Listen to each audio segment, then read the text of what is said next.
The Emperor and the Guru, when Babur, the Mughal emperor, and Nanak, the founder of Sikhism, crossed paths. An historical reimagining. The morning sun glinted off the gilded dome of Babur's tent as it stood proudly in the heart of the Mughal encampment. Around it swirled the controlled chaos of an imperial army, soldiers sharpening swords, horses being fed and watered, and the hum of officials carrying out their emperor's commands. Babur, the newly crowned ruler of Hindustan, reclined on his throne, surveying the reports of his generals. A conqueror's life left little time for contemplation, though in moments of solitude he often longed for the peace he had yet to find within himself. It was in this mood that Babur received word of a disturbance in Sayyidpur, a small town on the fringes of his rapidly expanding domain. The town, his scouts reported, had offered resistance before falling under the might of his cannons. Prisoners had been taken, and among them was a man whose presence unnerved even the hardened soldiers. "He is called Guru Nanak," the general explained, bowing low before the emperor. "A holy man, they say. He speaks to the people in a manner that stirs their spirits, even in chains. Your Majesty, his words spread dissent." Babur raised an eyebrow, intrigued. "Dissent, you say? Bring him to me. Let us see what makes this saint so dangerous."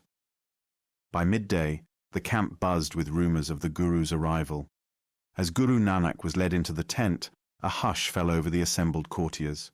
He was a tall, serene figure, dressed in the simplest of robes. His calm demeanor stood in stark contrast to the opulence of the emperor's court.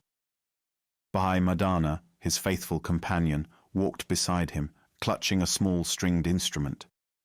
Babur studied the man before him, noting the absence of fear in his eyes. "You are the one they call a guru," he said. "Do you know who I am?"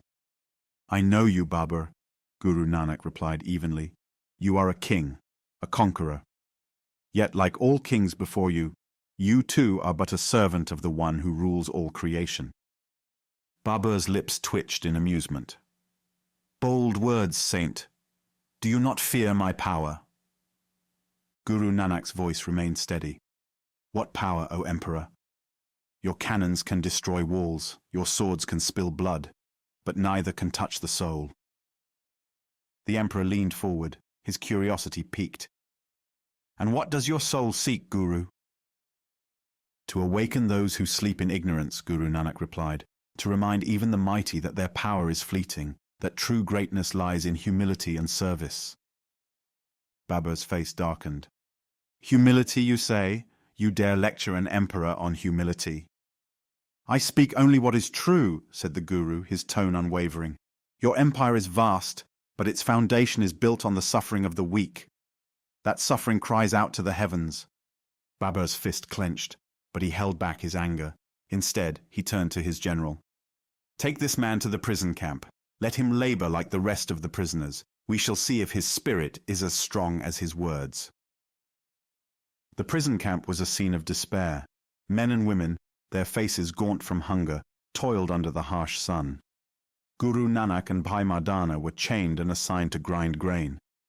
The guards expected the saint to break under the weight of the work, but instead, he began to sing. The prisoners paused in their labor, captivated by the melody.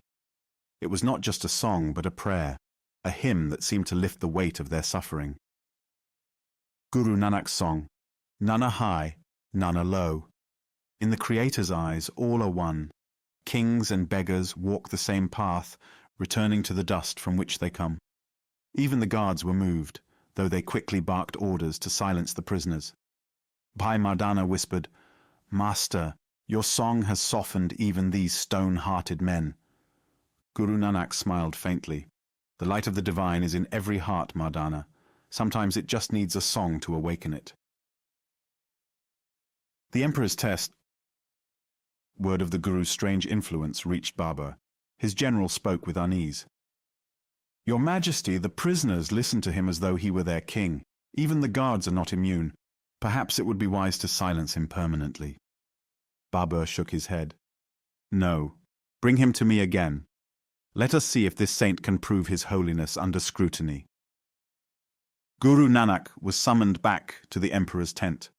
This time, Babur's tone was less mocking, more curious. They say you perform miracles, Guru. Show me one now. Prove that your God is with you. Guru Nanak met his gaze steadily.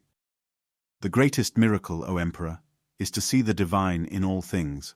Why ask for tricks when the miracle of life surrounds you? Babur frowned. You evade my question. If you will not prove yourself, how can I believe your words? Belief is not born of proof, but of understanding, Guru Nanak said. Do you need proof to know the sun rises each morning? Look within yourself, Babur, and you will find all the proof you need. The miracle of the grain. Still unconvinced, Babur ordered Guru Nanak back to the fields. But one day a guard came running to the emperor's tent, his face pale with wonder. Your Majesty, the prisoners, they are fed. Babur looked up sharply. Fed? How? The saint, Guru Nanak. He blessed a handful of grain and it multiplied. The prisoners ate until they were full, and yet the grain remains. Babur stood, his expression unreadable. Take me there. The emperor arrived at the camp to witness the scene for himself. The prisoners, who had moments ago been listless and starving, now worked with renewed energy, their faces lit with gratitude. A single sack of grain sat beside Guru Nanak, untouched yet seemingly inexhaustible.